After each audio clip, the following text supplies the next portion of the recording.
Bueno, muy buenas tardes a todas las personas que nos están viendo en este momento, personas del canal YouTube, a las personas de la universidad, un saludo muy caluroso y cordial, sobre todo al profesor Javier Tarazona, un inspirador para que hiciéramos esta clase de trabajos y pues todos debemos de saber que es un trabajo a nivel universitario, tipo doctoral, que nos va a servir de mucho para nuestras vidas. ¿En qué consiste este pequeño clip? Vamos a presentarnos uno a uno y sobre todo cada uno va a decir el tema que nos toca posteriormente exponerlos por medio de este mismo canal. Quiero presentar aquí al lado a Sandra Herrera, que el nombre de tu trabajo es El simulacro y el problema de la realidad social. Marcelo Interpilar. Mi nombre es Marcela del Pilar y yo les voy a hablar sobre la teoría postcolonial. El compañero Jesús Martínez. Yo les voy a hablar sobre el tema de los no lugares de Maraúz. Yolanda Amaya. Y mi tema a abordar es consumidores y ciudadanos. Eunice Castiblanco. Y el tema con el cual voy a participar es el tiempo de las tribus. Y la persona que les está hablando, Marco Aurelio Reina, y el tema mío es medios y mediaciones. Muchísimas gracias. Bueno, muy buena tarde a todos ustedes. Primero que todo ofrecerles un saludo caluroso y cordial de parte mía. Mi nombre es Marco Aurelio Reina Medrano, de Bucaramanga, Colombia, y hago parte del grupo selecto de los estudiantes de doctorado en educación de la Universidad Experimental, Pedagógica Experimental. Quiero darle un saludo muy especial a todas las personas que de una u otra forma hicieron parte de este transcurrir académico. Un saludo muy en especial a cada uno de mis compañeros de clase, porque de cada uno se logró percatar aquellas cosas valiosas que tenían y hacerlas fortaleza para cada uno de los conceptos que uno tenga en este término doctorado. Por supuesto, no podía faltar el saludo especial a nuestro docente, tutor Javier Tarazona, dueño de la materia sociopolítica y educación, una materia que tiene bastantes conceptos, bastantes amplios, desde sus inicios hasta en los tiempos actuales en los que estamos. Tenemos una serie de temas, ya para contextualizar, tenemos una serie de temas de los cuales tenemos 3 minutos, 4 minutos para decir lo principal de cada uno de ellos. Por ejemplo, en el tema mío, medios a mediaciones, sin faltarle respeto al autor, yo pensaría que ese medios a mediaciones, en su mitad irían también las audiencias, ¿sí? Ya les explico por qué. Resulta que los medios son todos aquellos mecanismos, ¿sí?, que nos permiten transmitir un mensaje desde lo visual, desde lo audiovisual, desde lo sonoro, desde muchos puntos de vista, ¿sí? Tengamos en cuenta que los primeros inicios de los medios aparecieron con la imprenta, aquellos marcos de acero que tenían impresos algunas letras, ¿sí? Esas letras eran un poco incómodas, que eran para dar los inicios de las ediciones de cada uno de los textos que se iban a interpretar, ¿sí? Pero ya dando un vuelco total, ya metiéndolo más en el tema de la globalización, ya todos sabemos que globalización son los conceptos, es la forma como nosotros nos damos a conocer en un tema o en el otro desde cualquier parte del mundo, ¿sí? Aparece la internet. ¿Qué nos dice la internet? Algunas personas toman la internet como algo bueno, como algo malo, pero eso depende del uso que se les dé, ¿sí? Pero en términos de globalización, yo pienso que la internet es un mecanismo bastante importante porque prácticamente es llegar a un todo con muy poco, ¿sí? Ese es el término que yo tengo de la internet, ¿sí? Absorber cualquier cantidad de información con muy poco esfuerzo, ¿sí? Pasamos a las mediaciones, pero pues ahí es donde yo digo que entramos con las audiencias. ¿Qué me dicen sobre las audiencias? Las audiencias es ese grupo grande, ¿sí? Ese es ese grupo el cual yo voy a tratar de llevarlo a unas mediaciones. Las mediaciones depende de la capacidad de los medios en transmitir algún segmento indicado y de transportar una idea a una audiencia. Es decir, el mensaje puede ser tan profundo que se puede cambiar grandes paradigmas, creencias, culturas y otros aspectos de la sociedad. Entonces, sintetizando, quiero decirles lo siguiente: medios es el concepto que dirige a las audiencias.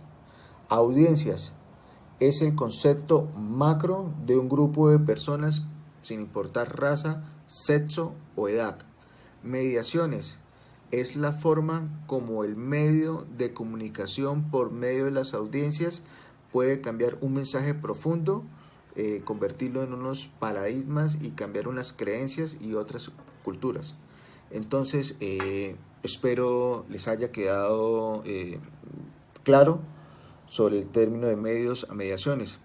De todos modos, muchísimas gracias por la información. De todos modos, muchas gracias por la atención y cualquier cosita, pues estamos a su orden. Muchas gracias. Buena tarde.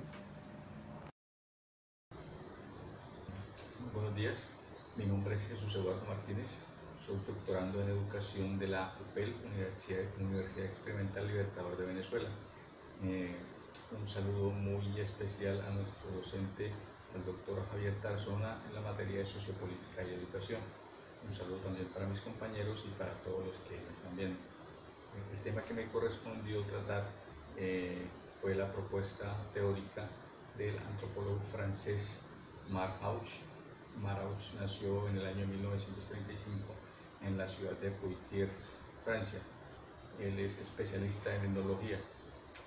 La propuesta que Marc Aujch nos trae, yo decidí desglosarla en 7 elementos que me parece que configuran todo lo que es el contenido de su propuesta.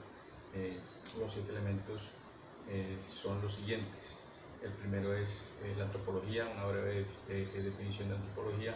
El segundo es el antropólogo y su hacer. El tercero es la antropología de lo cercano. El siguiente es la sobremodernidad. El siguiente elemento es la cuestión del método. El siguiente elemento es el lugar. Y como último elemento, en negación al anterior y en contraposición al lugar, es el no lugar, que es en fin, la huella la teoría que reúne todos los elementos anteriores. El primer elemento es la antropología. Marc Aujch se refiere a la antropología como la ciencia que trata de conocer, de ver al ser humano, de llegar al ser humano a través de todos los puntos de vista posibles, a diferencia de las otras ciencias que tienen su particularidad en cuanto a su visión del ser humano. Vamos con el siguiente elemento, que es el antropólogo y su hacer. Marc Aujch dice que muchas veces el antropólogo lo confunde mucho con el historiador, y según Marc Aujch, el antropólogo simplemente utiliza la historia como otro punto de vista más para estructurar lo que es la idea o el ideario, el imaginario de lo que es el ser humano. El siguiente elemento es la antropología de lo cercano. Marc Aujch habla de que el antropólogo siempre, y sobre todo el antropólogo europeo, salió siempre a buscar la esencia del hombre en otros lugares fuera de su propio contexto, y que lo que se está dando actualmente es que el antropólogo tiene que regresar nuevamente a su propio contexto, a estudiar el ser humano, lo que está pasando en este momento. El siguiente elemento, conectado con el anterior, como les dije, es la sobremodernidad. Entonces, ¿qué es lo que está pasando en este momento? ¿A dónde debe llegar el antropólogo a estudiar al ser humano? Dice que la sobremodernidad, en contraposición a la modernidad, que la modernidad se manejaba en un tiempo lineal específico y en forma ascendente, siempre en forma progresiva, parte de un punto para llegar a otro punto, siempre pensando en el progreso.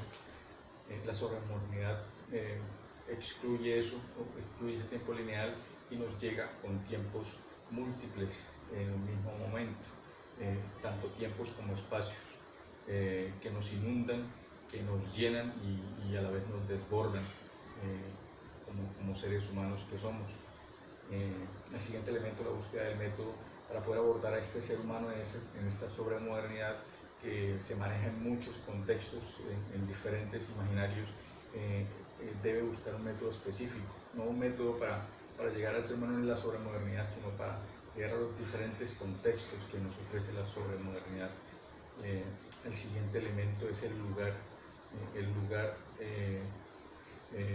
lugar de la sobremodernidad, no, el lugar anterior, el lugar antropológico, el lugar de creación de cultura, el lugar simbólico para el ser humano, el lugar de la configuración de la palabra, donde el ser humano se reunía para crear y estructurar su propia cultura.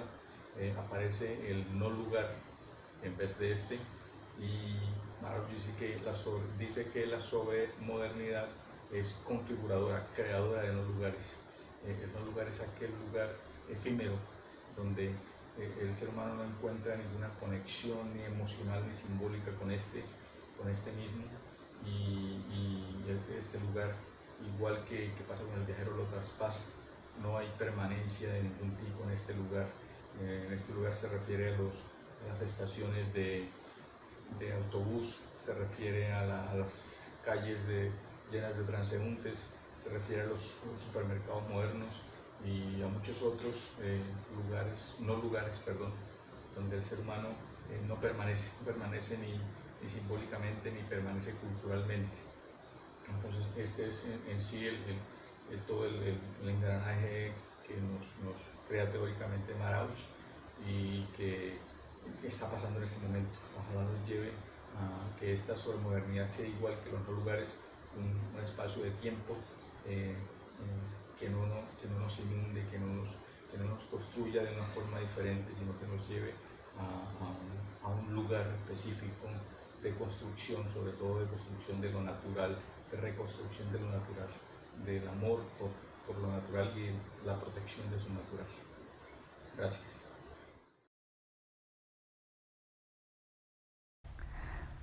Buenas tardes, mi nombre es Eunice Castilblanco Ángel, adelanto en la actualidad un doctorado en educación con la Universidad Pedagógica Experimental El Libertador de Venezuela. Voy a compartir con ustedes el tema El tiempo de las tribus. Nos encontramos en tiempos posmodernistas y en todo lo que abarca también e incluye lo que es la parte de la globalización, el ser humano en medio de la necesidad que tiene de expresarse y no solamente sus sentimientos, sino también sus ideas, ha buscado diferentes maneras para hacerlo. Es por ello que empiezan a surgir diferentes grupos que de una u otra manera buscan, a partir de la unidad, del individualismo, exponer esas ideologías, esos pensamientos que cada uno de ellos posee, y van en busca, por así decirlo, de alcanzar el cumplimiento de esas ideologías. Empezaremos hablando del neotribalismo, y hace referencia a la ideología y el intento, así también al argumento a favor de unidades pequeñas de seres humanos en oposición a la sociedad de masas.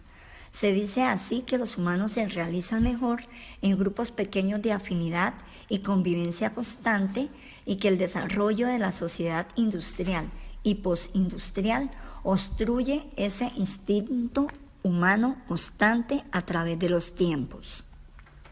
El tribalismo es una organización social históricamente la primera fuente de identidad y certidumbre de individuo a grupo para el ser humano.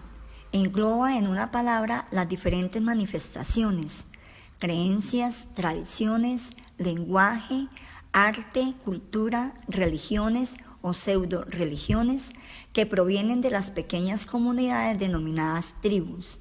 Reafirma el sentido de pertenencia y permite la autorrealización individual.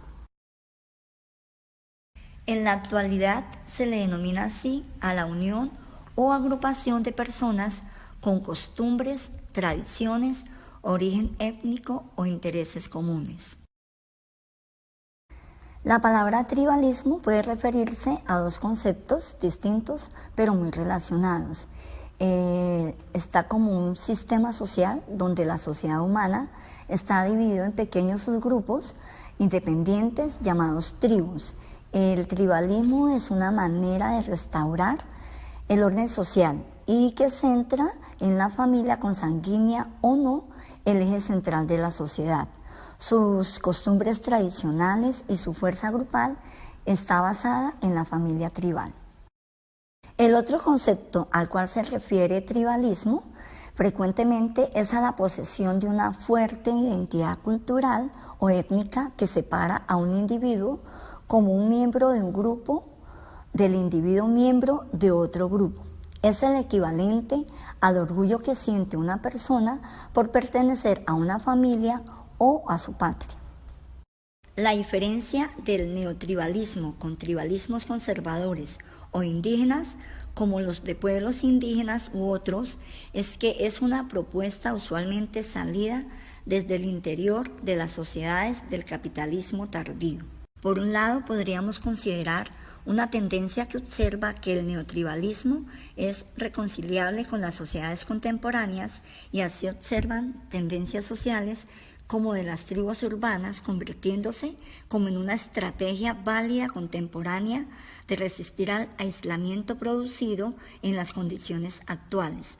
Aquí pues podríamos considerar las investigaciones y trabajos de Robert Putnam, Michel Maffesoli o Plinio Correa de Oliveira. Por otro lado, existe una tendencia antiprogreso que busca una marcha hacia atrás o hacia adelante, fuera de la sociedad industrial y postindustrial, hacia un estado de vida en la que las neotribus convivan con la naturaleza en una forma más sustentable y ecológica. Antecedentes. Las ideas neotribales podría decirse comenzaron a emerger durante la era romántica, en la cual se comenzaba a ver los males de la sociedad industrial como el aislamiento, la alienación y la destrucción del medio ambiente. Así pues, están las ideas de Jacques Rousseau y William Clifford. Por otro, está el pensamiento del socialista temprano Charles Fourier, el cual llamaba a la construcción de comunidades pequeñas interrelacionadas que llamó falasterios, como alternativa a la creciente sociedad industrial y del capitalismo. Los intentos de fundar comunas intencionales así parten desde los pensadores de socialismo utópico hasta el movimiento hippie de los 60 y el movimiento ecologista radical de los 70 en adelante. Para Maffesoli, estos cambios generan consecuencias hacia el cuerpo social en las diferentes ideologías y las diversas instituciones, las cuales se desmoronan al mismo tiempo que se generan nuevos valores y se transforman los antiguos de una manera acelerada. La causa de ello está en los sentimientos, las pasiones, los ideales que, contrariamente a la idea de modernidad, han sustituido en el podio a la razón y a la racionalidad. Como conclusión tenemos que se parte de la familia como base fundamental para que cada individuo vaya formando sus caracteres, sus características, su personalidad, y de allí va formando igualmente sus ideales, teniendo en cuenta de que nuestra sociedad está conformada por una pluralidad. No podemos hablar de personas o individuales o como que todos llevan una misma línea, pues cada persona tiene diferente manera de pensar. Les agradezco su atención. Mi nombre es Yolanda Maya Helves. El tema: consumidores y ciudadanos, conflictos multiculturales de la globalización, de Néstor García Canclini. El autor aborda el tema desde tres perspectivas. La primera, ciudades en globalización. La segunda, suburbios postnacionales. Y la tercera, negociación, integración y desenchufe. En la primera parte, Canclini afirma que el consumo sirve para pensar. Se dice que el consumo es social, correlativo y activo. Si bien depende de las élites, está subordinado a ellas, también toma sentido este consumo para las clases populares. ¿Por qué? Porque son las clases populares las que, a través de socialización en grupos sociales como la familia, la educación y el trabajo, digamos que asumen comportamientos de consumo. La separación entre grupos hegemónicos y subalternos se establece por la identificación cultural diversa. Mientras unos grupos se identifican con patrones culturales de consumo de las élites, Los sectores populares hacen lo propio con, valga la redundancia, sectores populares de otros países. Para que el consumo se constituya en un ejercicio reflexivo de la ciudadanía, por lo menos debe contener los siguientes elementos. Una oferta amplia y diversificada de bienes y de información a nivel internacional, pero por supuesto de acceso rápido y equitativo. El segundo, una información confiable acerca de la calidad de los productos, con el derecho de los ciudadanos a refutar acerca de la publicidad en donde se afirma que esos productos realmente ofrecen calidad. Una participación amplia por parte de la sociedad civil en aspectos tan importantes como la planeación de lo que se produce y se consume, también desde la perspectiva de lo social, lo político, lo cultural y por supuesto lo ambiental. Un segundo tema que aborda el autor en esta primera parte es México, la ciudad que se globaliza en una cultura que se desintegra. Y aparece el término globalice, lo local globalizado. Antes se daba importancia al paso de agricultura, industria y servicios. Ahora lo importante es la interacción entre estos tres factores, agricultura, industria y servicios. ¿Dónde se da esto? Esto se da principalmente en las grandes urbes, en las grandes ciudades que conectan grandes compañías y sociedades desde lo local a lo nacional y lo internacional. El autor plantea otro tema en esta primera parte relacionado con políticas culturales urbanas en América Latina.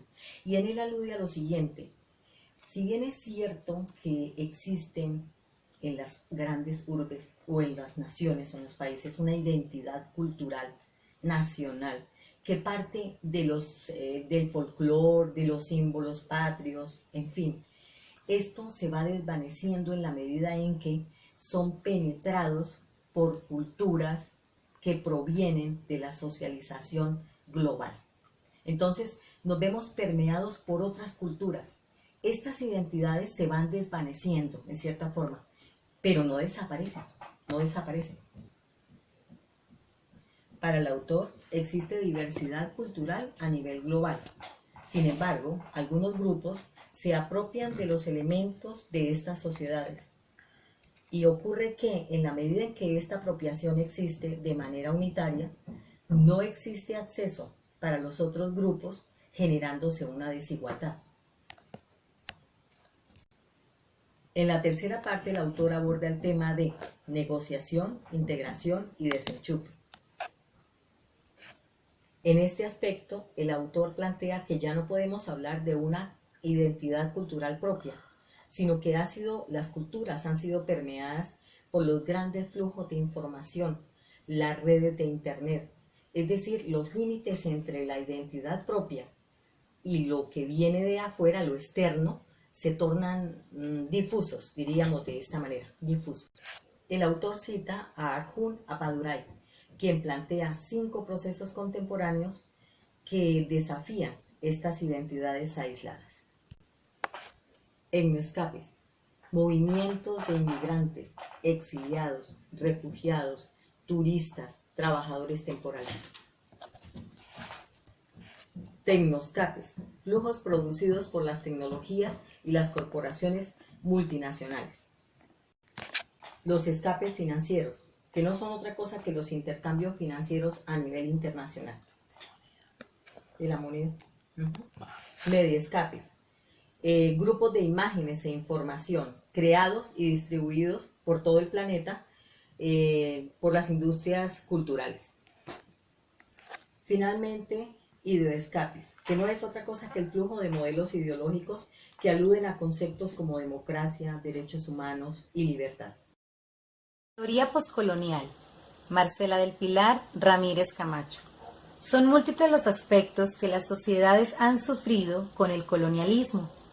Entre ellos está el dilema de constituir una identidad nacional al despertar del yugo colonial, la manera en la que los escritores de países colonizados intentan articularse e incluso celebrar en muchas ocasiones sus identidades culturales y reclamarlas a los países colonizadores, así como los modos en que el conocimiento de los países colonizadores ha coadyuvado a elaborar una determinada subjetividad en los colonizados. Origen del término poscolonialidad. Podemos citar la siguiente frase: todo aquello que ha trascendido o superado el colonialismo. También se conoce como el fin del periodo colonial y respondió a distintas causas, entre ellas, Europa atravesaba las guerras napoleónicas y España y Portugal se encontraban muy debilitados. En la siguiente imagen podemos notar el proceso de la colonización en el cual los colonizados fueron sometidos a múltiples barbaries y despojados de su idiosincrasia para alinearse a la cultura de los colonizadores.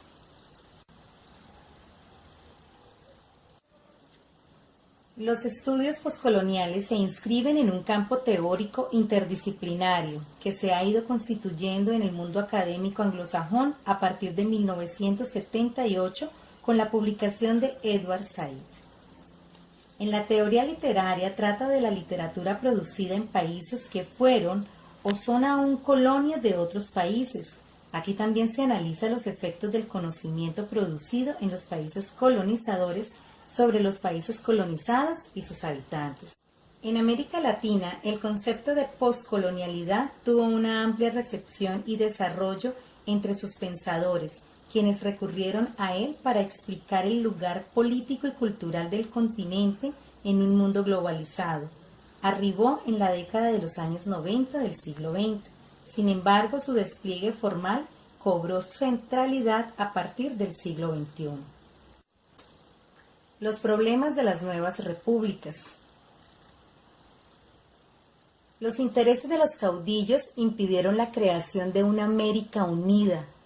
Esto hizo que se fragmentara en múltiples repúblicas y la sociedad poscolonial nació con grandes desigualdades sociales y económicas. El concepto de poscolonialidad posee variadas definiciones y recurro a lo planteado por el Diccionario de la Filosofía Latinoamericana, que lo define en tres aspectos, en su acepción temporal, discursiva y epistémica. El primero es la temporal. El poscolonialismo aparece como un periodo histórico iniciado en 1947 con la independencia de India, una vez finalizada la Segunda Guerra Mundial, cuando se quebrantaron los fundamentos geopolíticos del orden colonialista establecidos por Europa en el siglo XVI. Los procesos emancipatorios que se ocurrieron en Asia y en África y la aparición de los nacionalismos del tercer mundo y su inscripción ambigua en las zonas de influencia definidas por la Guerra Fría, así como también el éxodo masivo de inmigrantes hacia los países industrializados. En su acepción discursiva, el poscolonialismo hace referencia a las literaturas producidas en los territorios ocupados durante todo el periodo colonial. Y finalmente, en su acepción epistémica, el poscolonialismo tiene que ver con las llamadas teorías poscoloniales. Estas surgieron durante los años 80 en Inglaterra y en los Estados Unidos. Las pautas centrales de esas teorías fueron definidas por el palestinense Edward Said, quien en su libro Orientalism en 1978 inició una genealogía de los saberes europeos sobre el otro.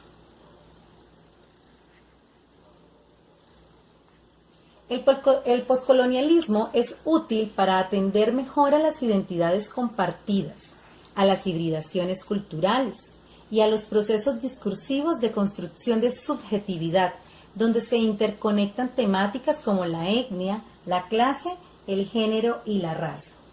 De manera de conclusión, la teoría poscolonial trata la necesidad de construir una identidad que se despliegue del yugo conquistador y su influencia deje de estar presente como un legado en el mestizaje que se produjo a raíz de la colonización, reflejándose en la cultura, en la sociedad y en la literatura. Muchas gracias.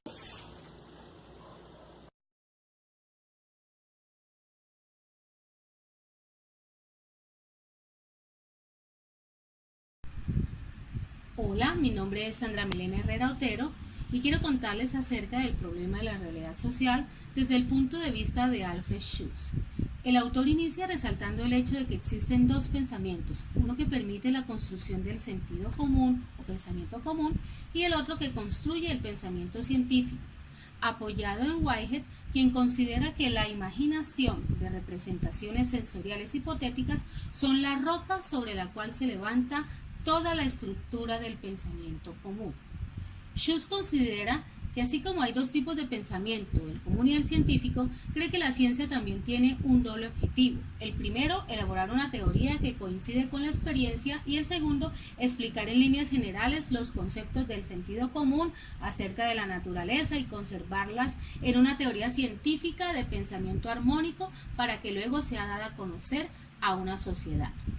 Una apreciación importante que hace el autor es el hecho de que solo una parte muy pequeña del conocimiento del mundo se origina dentro de mi experiencia personal, porque la mayoría del conocimiento nos lo han transmitido nuestros padres, los amigos, nuestros maestros, y a su vez a ellos también les ha sido enseñado este conocimiento. Es decir, no existen los conocimientos puros.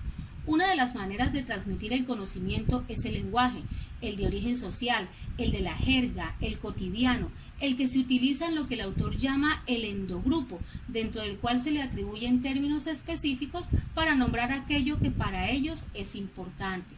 Como conclusión de esta primera parte, se puede decir que todavía existe la vieja discusión entre las ciencias sociales y las ciencias naturales, porque algunos consideran que las ciencias sociales se refieren solo a objetos y procesos psicológicos y las ciencias naturales solo a los procesos materiales, es decir, que las ciencias naturales se explican y que a través de las ciencias sociales se entiende. Sin embargo, se puede decir que seguir con esta premisa de enunciados tan generales es insostenible, porque ambas ciencias construyen un universo creado en perfecta armonía. Ahora pasamos a un libro maravilloso que se llama Cultura y Simulacro de Jean Baudrillard, en el cual el autor inicia describiendo la paradoja del mapa y del cartógrafo que lo elabora, y luego aclara que hoy en día la abstracción ya no es la del mapa, la del doble, la del espejo, la del concepto. No corresponde a una referencia, a una sustancia, sino que es la generación por los modelos de algo real sin origen ni realidad. Lo hiperreal, el territorio, lo que ya no precede al mapa, ya no lo sobrevive. El mapa es el que antecede al territorio, porque es una precesión de los simulacros. Disimular es fingir no tener lo que sí se tiene, y simular es fingir tener lo que no se tiene. Lo uno remite a una presencia, lo otro a una ausencia. Así pues, fingir, disimular, dejar intacto el principio de realidad. Hay una diferencia clara que solo es enmascarada por su parte en la simulación. Hay que diferenciar qué es lo verdadero y qué es lo falso, qué es lo real, qué es lo imaginario. Estas simulaciones van más allá de la medicina y del ejército, que son los campos predilectos de la simulación. El asunto se remite también a la divinidad, ya que está escrito que no se hagan imágenes en la tierra de aquello que está en el cielo. Por otro lado, se muestra a Disneylandia como un modelo perfecto de todos los órdenes de simulacros entremezclados. En un principio es un juego de ilusiones y de fantasmas, de piratas, de fronteras, de un mundo futuro, y suele creerse que este mundo imaginario es la causa del éxito de Disneylandia, pero lo que atrae a las multitudes es sin duda y sobre todo el microcosmos social, el goce religioso, la América en miniatura, real, perfecta, escenificada. Disneylandia es representada como imaginaria con la finalidad de hacer creer al resto que es real, mientras que todo lo que lo rodea ya no es real, sino que es perteneciente al orden de lo hiperreal y de la simulación. El autor continúa con sus comparaciones en el caso del Watergate, que considera que es un escenario idéntico al de Disneylandia, un efecto imaginario, ocultando que no existe ya realidad, ni más allá ni más acá, de los límites del perímetro artificial. También se habla de la amenaza nuclear como si fuera una realidad, pero esto es solo en la cabeza de los militares. El resto del mundo, que aunque también cree que puede ser cierta esta amenaza, considera que el hecho es poco probable para que ocurra. De igual manera, la aventura espacial ha jugado exactamente el mismo papel que la escalada nuclear, pues ¿cuál es la función de la última carrera espacial, de la conquista de la Luna, del lanzamiento de satélites? No puede ser otra que la institución de un modelo gravitacional universal de satelización de que el módulo lunar es el embrión perfecto. Las guerras de Vietnam, la guerra de Argelia, son sin duda otro escenario de simulacro en las cuales se vive una aparente situación de caos y de adversidad, pero en el fondo lo que se quiere es disimular una situación que ayude a imponer otra que le sirva al menos a uno de los participantes de la guerra. El problema de la realidad social se trata claramente de un universo táctil, no visual, discursivo, y las gentes quedan directamente implicadas en un proceso, en el manipular o ser manipulado, en el de evaluar o ser evaluado, en el de circular o hacer circular, que no pertenece ya al orden de la representación, ni la distancia, ni de la reflexión. Es algo vinculado al pánico, a un mundo de pánico. Finalmente, la simulación, el fingimiento, las estratagemas, los espectáculos hacen parte de situaciones cotidianas en las que la sociedad se encuentra inmersa de manera permanente y de la cual pareciera que no quiere salir.